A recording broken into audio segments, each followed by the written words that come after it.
Welcome, everybody, back to the Financial Advisors Workshop, a 4-star podcast and video series. Today, we have an interview with a really fascinating young lady named Danna Jacobs. And Danna, welcome to the 4 Stars Financial Advisor Workshop. Thank you so much. I'm happy to be here. So Danna is part of a new group of advisors who are taking our industry in a little bit different direction. Although, interestingly enough, we have some interesting connections that we both work closely with a mentor in the industry who was with me at Lehman Brothers and with Danna at Barclays, and now that whole operation has become Stifel. The gentleman's name is Martin Shafroff, who is one of the top, most successful producers in the history of the industry. So Danna, you worked with that group for a while, the Shafroff group, and then you morphed into a different program. Let's talk a little bit about how you got into where you are now, your development, and then where your practice is now. Yeah. So actually, I started at Lehman Brothers right out of college, and I was actually working in the operations team at that point. And very quickly, we went into Lehman Brothers, started having mass layoffs, and, the market was starting to shift on us. And then, of course, there was the bankruptcy that everyone's very familiar with. In that role, though, I was sort of supporting front office sales. And so I got to know a lot of the different advisory teams because I was their go-to for a lot of the operational transactions. So then post-acquisition, I was exploring some new opportunities. We had to do a big product revamp, which was really interesting for me because we had to sort of shift all the products that we were offering for our clients from the old Lehman products to now the Barclays products, and then any other associated institutional contract products that we had. Once that was completed, I was looking for my next opportunity. And some folks from Marty's team who I had been supporting had said, hey, you should, come join us here. So I did formally apply and got accepted to that position and worked really closely with them for a number of years. And that was really, really my first hands-on experience with a front office sales, sales desk, working directly with clients. And so I really enjoyed working with them. There was so much to learn.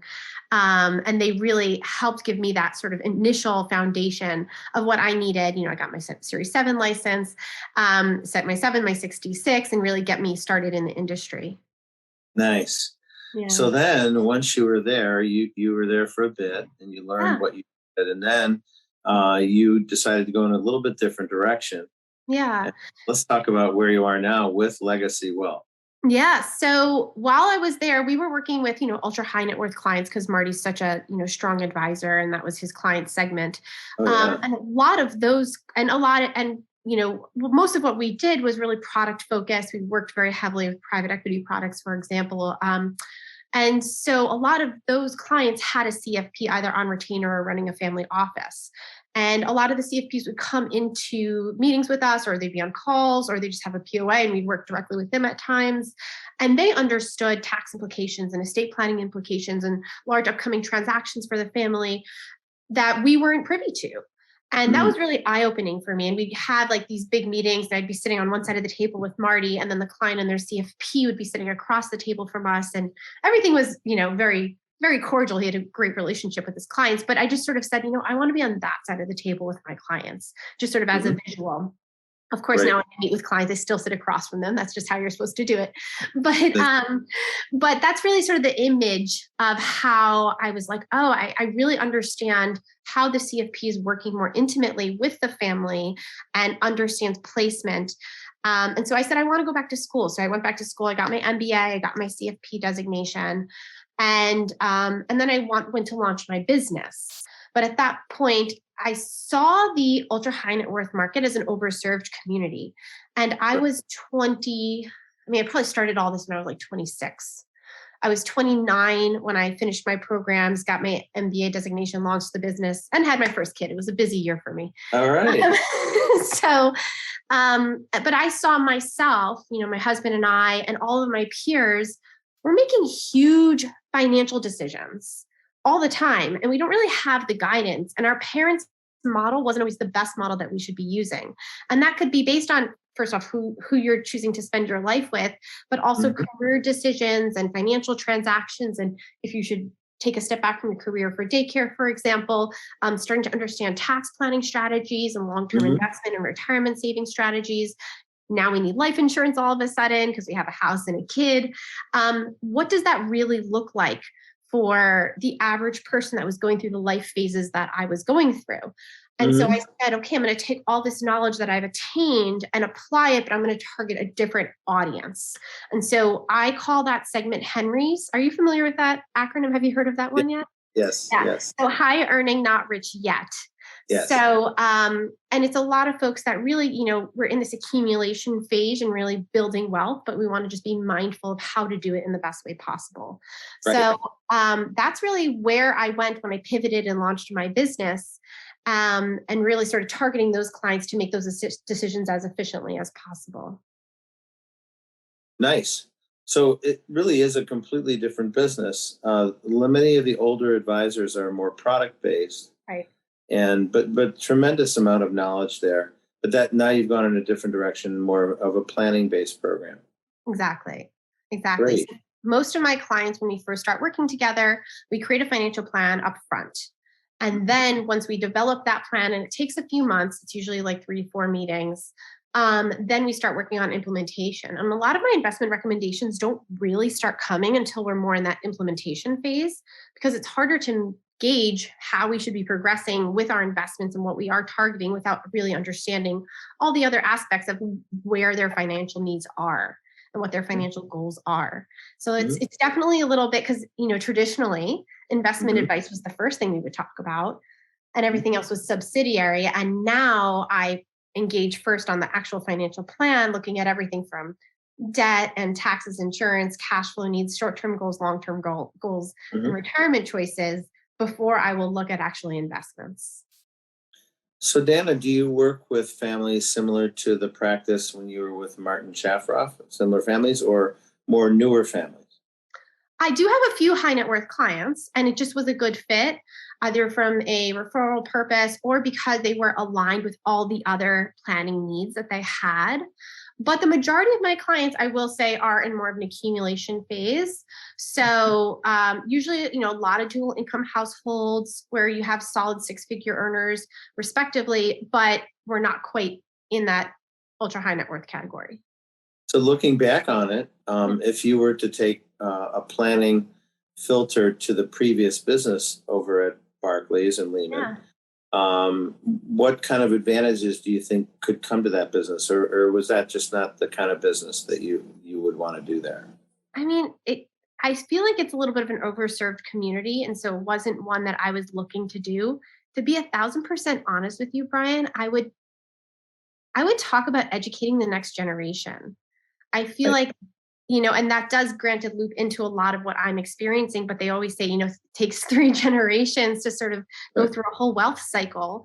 And there's just, what a lot of my, especially my high net worth clients, there's actually less of a conversation and less of an experience to empower your children to have the same kind of financial success that you've had. And it's like, what are we doing all of this for? If not to leave a legacy and to build on something for us and for our family. And that's where I see the biggest need when I think about ultra high net worth clients. They know how to max out all the retirement, all the tax efficient models, whether it's retirement or health savings, things like that. They know how to be tax efficient and save for the future. Typically, they know how to leverage debt wisely, although there's some folks that, could use a little bit more education around that portion of it. I think there should be more education around insurance because unfortunately there's a little bit of a misalignment at times between insurance products and how it's being positioned and targeted against needs. I think a little more education for investors would be a great opportunity to really service that community. But most of the biggest gap I see when I talk to someone that is, in a higher earnings or net worth echelon is really the empowerment of how they're going to use that to move forward the next generation. Nice. And you mentioned you're part of some professional networks. How has that helped? So Sorry, I'm pausing for a sip for our listeners. Um, I'm a member of a number of different organizations, and of course, the CFP board, NAPFA. I'm a fee-only advisor, so I'm also a member of the fee-only network. The biggest one that I would say that I participate the most about, and I think is probably it's growing tremendously, but it's the youngest organization, is XY Planning Network. And I think it's a great network for both younger advisors, people in earlier stages of launching independent firms and RIAs, and also for people that want to target more subscription model financial planning for, you could pick your sub-segment, but in general for people that are a little bit earlier into their accumulation phase and are really sort of on that ramping up part of their financial planning world. So those folks are all over the country then, the XY network. Yeah, I think we have international folks too, to be honest with you. But yeah, they have a member map, which you just, in the very beginning days, it was, just a handful of states. But now I think we have folks all over the country. They have a Facebook group, they have a podcast. So I definitely encourage folks, if you are looking to learn more about a subscription model, financial planning, or servicing a younger community, to check them out, because I really think they're doing a great job of being so transparent and sharing the mission and any best practices that sort of other advisors have had working in those areas. Interesting. Yeah.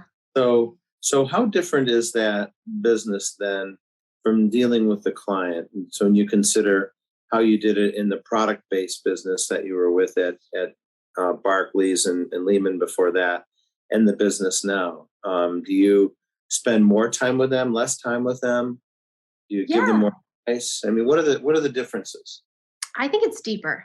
It doesn't have to be. Not all the advisors go deeper with their clients, but that's where I see the value of the experience, both as an advisor and then also for the clients on the other side. Like, clients cry with me, I get the dark secrets, and I'm the first one to figure out if there's marital strife or if someone's planning to propose or having a baby. Oh boy. So it's deeper. And so I don't know that that's, and not all people with this business model go deep, but that's sort of one of the things that I value and I think is a distinction as compared to a more traditional advisory relationship. Interesting. Well, good. So tell us how the model works. You begin a relationship with someone who's going to become a client. How does that work? And walk us through the client development process. Yeah, absolutely. So I do an introductory meeting. Usually it's 45 minutes to an hour. And we start talking about really my first question is, why now, right? We all know we should get financial planning advice. Why in this moment did you send in a meeting request and actually book it? Usually something's going on that's a triggering event. And it's really important to sort of have that, for me, to ground the relationship, because it actually helps motivate any shifts that they need to be making behaviorally in terms of how they interact and manage their finances, is to go back to whatever that sort of establishing event was, because that is the catalyst for change, if change needs to happen. Sometimes that's the situation. So that why now is really the first question. And then we work through what their goals are, short-term, long-term, and then biggest fears. I usually ask them high-level questions, just to get an idea of their financial circumstances, but we don't go into any details. If we decide to move forward, then I do a full deep dive data gathering. So I have them hook up. I use eMoney as my planning portal. So I have their sync up their accounts. I also request copies of statements, tax returns, insurance policies, estate planning documents, credit reports, so that I can take a look at everything and really start to get a comprehensive understanding of what's going on in their financial world. Our next meeting is our financial statement presentation meeting. And I create a financial statement for them the same way every business has a balance sheet and an income statement. I feel that we should have that for ourselves individually. So the balance sheet is a net worth summary. So assets minus liabilities equals your net worth. And we track that. And then we continuously track that moving forward, because we want to make sure it is growing and accelerating at an appropriate pace. And then we also create a cash flow summary, which is akin to their income statement. And part of that analysis involves an emergency fund analysis once we drill down into their expenses. So sometimes it's just clarifying questions I need to be asking. Why is this joint? Why is this one not? Why do we have so many of these accounts? Who's directing investments here? Right. Why do you have 7 401ks from prior employers? And so, which has happened before. So we just start working through, what sort of is there and getting a better foundational understanding. In addition, I start getting very specific about their goals in this meeting, and I sort of pepper it in as we're going through the financial planning topics, because for the next meeting, I create a financial plan overview. So I plan their cash flows for the rest of their lives. I onboard and offboard housing expenses and property taxes and daycares and education spending, travel, we increase it gradually, and then we increase it a lot more in early retirement. We add in their insurance premiums if we need, if we're retiring before Medicare age. We really try to get as detailed as possible. So I try to sneak in all my clarifying questions I need for all those assumptions during my financial statement presentation meeting, so that we do the next meeting will be our financial plan overview, as I referenced. We take a look at everything and we say, okay, are we okay? I could Monte Carlo test it, get a good gauge, just to get a feel for if we're going to make it. Are these dreams attainable? Sometimes they are, and sometimes we need to shift expectations or shift habits to get on track. And so we just sort of work with that and manipulate that with the clients. We leverage eMoney for that very heavily, and make sure that they're on board and they're excited with this roadmap that we're putting in place. A lot of times we're very, there's certainly enough funds, but in advance, they hadn't been very precise about how they're going to utilize it and where we should be putting that money so that it can be utilized for their appropriate goals. So it's really about fine-tuning all these different things. Once we are all on the same page with our financial plan, we move over to implementation. I create an implementation guideline them usually for the next couple of years of what they should be working on this month and next month. Those are usually low-hanging fruit or high-risk events that we want to make sure we're addressing, more sooner than later. And then I pepper in a lot of best practices over the next year so that eventually we get them really well-rounded when it comes to their financial plan. And then we start to create shifts as we're meeting goals or as income or spending changes, how we need to reallocate our savings or investments accordingly. And then we update that every couple of years for our clients. So that's really the upfront financial planning portion. I do charge a separate upfront financial planning fee because that is a lot more work. I'm not going to lie. And then we move over to ongoing services. And then once we get to ongoing services, it's going to be either a percentage AUM if they're an investment management client, or an annual retainer, usually paid monthly. That aligns best with most people's cash flow. And so that starts to kick in then usually around the 4th or 5th month, depending on how long it took us to get through that upfront financial plan. Okay. So then you go to a monthly, and it's subscription-based, probably credit card-based. Yeah. Right? Okay. Yeah, I have to pay those credit card fees, unfortunately, but there are some folks that, get checks, and have their clients set up the auto draws from checking.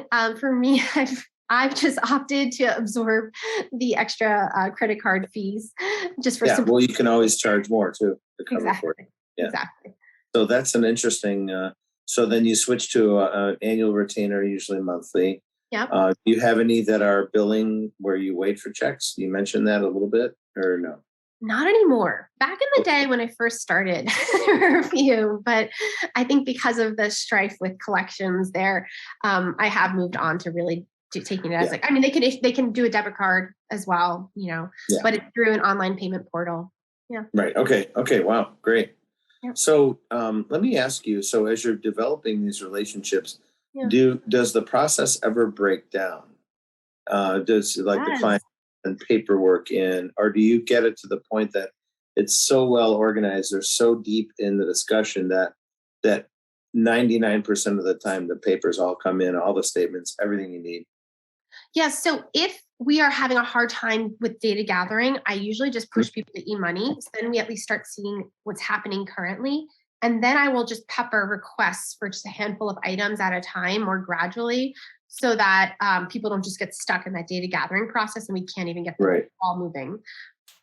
I have had a few people that have done the full financial plan, and that last implementation meeting, like I've chased them on, and at that point, sometimes people fall off because they have at that point the plan and they're really excited about that. Right. So then I'll just send like an offboarding because I just engage for that financial plan up front. Right.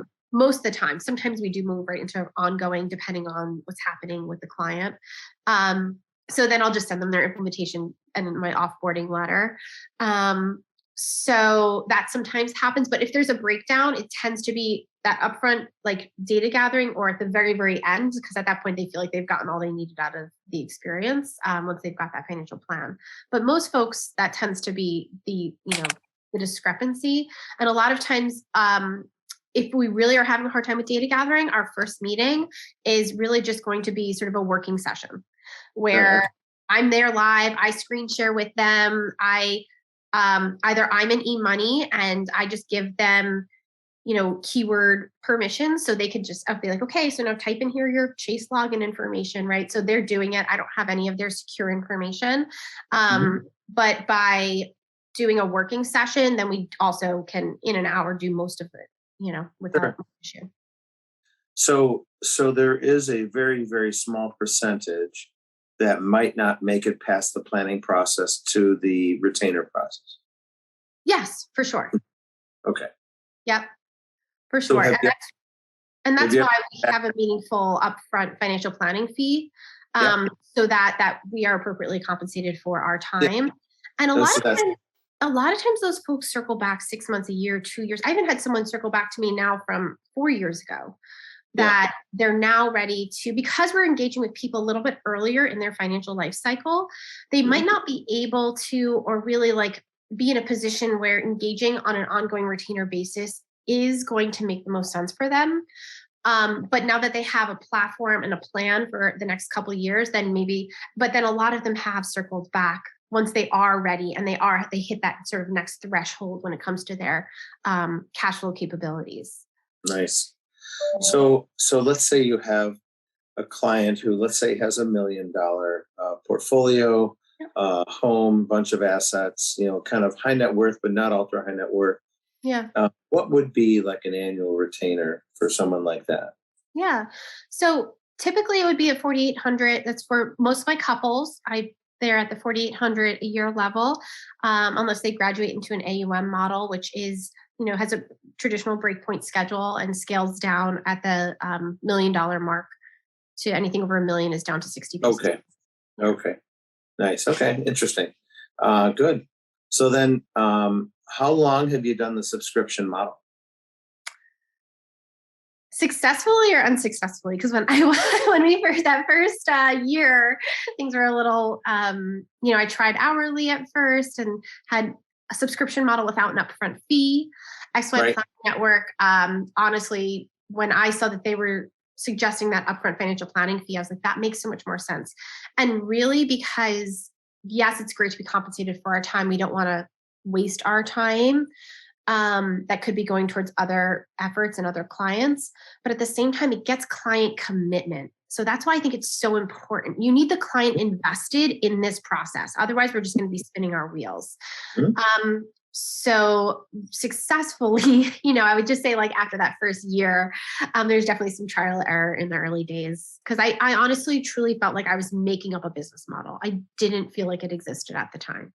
Okay. So you had to trial and error and figure out what worked for you. Exactly. Great. So now with a successful subscription model, how much retention do you get on average per year? That's a good, I don't have the exact that number in my spreadsheet, but I only lose, a handful of clients a year, to be honest with you. And you usually know if there's a misalignment, and not everyone's going to be the best fit for what I'm doing. And I'm really okay with that. I really just want the folks that are that high value, but I just feel because of the depth of the relationship that I have with my clients, which means the world to me, and the vulnerabilities they've expressed to me over the years, it really does help with client retention tremendously. Nice. Well, that's really the key, is that if the client is really invested with you, then you'll keep that client for long term, and retention is quite good, and the And relation referrals. And the and referrals that referral. come. Like Yeah, the referrals that come from my existing clients, I'm so blessed and I appreciate it immensely. But I had one group of women and they all are clients of mine and they were like, oh, yeah, we just had a virtual happy hour. We should have invited you to join. And yeah. so You're really um, becoming part of the family. yes, that really, and I'm very clear and explicit about privacy and how much I honor that with my Mhm. client relationships, because Yeah, anything you tell me in this setting does not go further. right. And I'm really, really, really clear about that with everyone. It's never been an issue, because that would be the only reason why I would see a hesitation for referral if a client is really pleased with your services, would be they would feel that there might be some sort of overlap in information sharing. And so we all have privacy policies, but I have an open discussion about my clients about that, just to ensure there's a lot of comfort. Mhm. If someone wanted to make a referral and thought someone would be a Mhm. great fit for me and they want their Mhm. friend to have that experience or that family member, I want to make sure they understand that portion of it as well. Nice. Yeah. Sounds like you have a great practice, Dana. So you have a paraplanner and another assistant and yourself. Where do you see your practice going over the next 5 years or 10 years? Yeah, so I've explored, a few different ideas, because I'm still, trying to figure out what that really looks like as well. To be honest with you, I have a number of advisors that I'm in mastermind groups with, or I'm just have a really close interpersonal relationship with, both on a business and personal front. That at some point we've slowly chatted about maybe merging. So it'd be perhaps two smaller firms with 2 to 4 people each that we might merge at some point, so that we can, I think most of it is really just have more flexibility for us and for our clients, Mhm. regardless of what's happening for all of us. So that would be the longer term vision, would be potentially doing a really, really small merger, and or continuing to hire. I love my intern, really is on a really he's college student, really introductory level. That's where my paraplanner started. She started working with me her senior year in college, and then we've built her role over the time, and now she's amazing, amazing, amazing, and I couldn't do this without her. So I think having one or two other support people where we can really independently still continue to service clients and maintain continuity, is most important for me, because we will have personal things that arise, or even just taking on vacation with my family, things like that. For me, the most important thing is continuity for my clients. Sure. And the XY Planning Network has, you say, 1,500 people. So it's quite a big group. Yeah, I don't know the exact number. I know it's well over 1,000, so I don't know exactly where it is, but it's somewhere in that ballpark. And it started really with a couple dozen advisors, and now they're an independent network, and they really have grown exponentially. So it's a great way to look if you're trying to find other advisors that might be aligned with some of your goals. And they have people with the most interesting market niches. And so if you want to find someone who specifically is working with a subsegment of clients, you can find it there. It's really Nice. interesting. So what do you do? Assuming your business is fun, what do you do for other fun? Yeah, I think it's mostly, so I'm a mom. I'm a mom. My boys are almost 5 and almost 8. They're getting to be really fun ages. They're also avid into sports. So right now I'm at a ball field, let's say last night, tomorrow night, the next night, and every weekend. So that's a big part of our fun life, really, is sports and activities with our kids. My husband and I also try to do like little getaways. We just love travel and different, learning new things and having new experiences. Hiking and kayaking. We live in a lake community. In the winter, we're skiing or snowboarding almost every weekend. So we really just love being outdoors and love being active and finding really amazing people to do that kind of stuff with. So that's sort of what our life looks like for the time being. Interesting. Well, it Yeah. sounds like a great thing going. So, Dana, where do you think the industry is going to go now that you've seen the product side with, admittedly, one of the top producers ever in the history of the industry? So, you got great training. Yeah. You've gone planning direction. Where do you see things going? What is your vision for our industry? Yeah, I think overall, I think the industry is trending into the planning direction. I think even like best interest and things like that are all pushing us to continue to Yes. pursue a lot more interactive planning. I would love to see a lot more sort of boutique concierge planning options, Mhm. for people to get the more, because we can make recommendations on numbers and analytics all the time, but I do think that to really drive the behavioral change, having a little bit more of that, go to deeper relationship does make sense over time. And I think folks need that. I think we need increased financial literacy, for sure. I'm working on a book right now for teaching children and teaching parents how to teach children about working with money, which is a big part of what I do with my clients as well. Starting at as early as age 4, you can really start implementing money practices in your house and engaging in these conversations. By age 7, most kids already have a financial schema in mind based on things that they've seen or experienced. But most parents haven't even talked to them about a financial decision yet. But kids absorb this stuff. And then this impacts how they make financial decisions in their future. And is it a financial scarcity or abundance mindset? I think all of that, the behavioral finance portion of the business will become really, really interesting. We can automate a lot of products. The behavior portion, I think, is where there's we're just starting to, see the tip of the iceberg of what we can learn and how we can impact, finances for ourselves and our clients. Interesting. Well, that's really great. About a couple thousand financial advisors are going to see this interview. And is there a message that you'd like to send our colleagues in the industry? That's a wonderful question. Yes. You have the floor. Is there any message you'd like to tell everybody? One is, don't be afraid of tears. It means you're getting somewhere. I've had another colleague of mine where he's like, they started getting upset and I didn't know what to do. And I was like, that means you're actually doing something and you're making an impact. So that's sort of one thing, even though it's anecdotal. And then the other thing is, talking about money shouldn't be, I guess I would love for people to encourage conversations about money and financial transparency, not telling your neighbor exactly how much you make and things like that, but just to really be open to sharing about things that people are experiencing, so that when you take away sort of the stigma around money, I think we all can learn and share and do so much more. So I really think that driving people in that direction will have a big impact, not just for advisors, but for all of us. Nice. Well, that's a great message. And we really appreciate your being with us today in the 4-Star, the Financial Advisors Workshop. I think everyone's going to learn a lot from this discussion. And you're part of a new group of advisors who are not just product-based. Products are used, of course, but it's really a deep relationship with the client. And that is a different world than many of the 55 plus advisors have grown up in. And it's a good one. So it's great. Thank you so much for being with us today. And we look forward to hearing everyone's comments on this interview today. As do I. Thank you so much for your time today. It's been such a pleasure. I love all the overlaps that we have found, and it's been so great to touch base. It's awesome. Great to meet you, and we'll talk to you soon.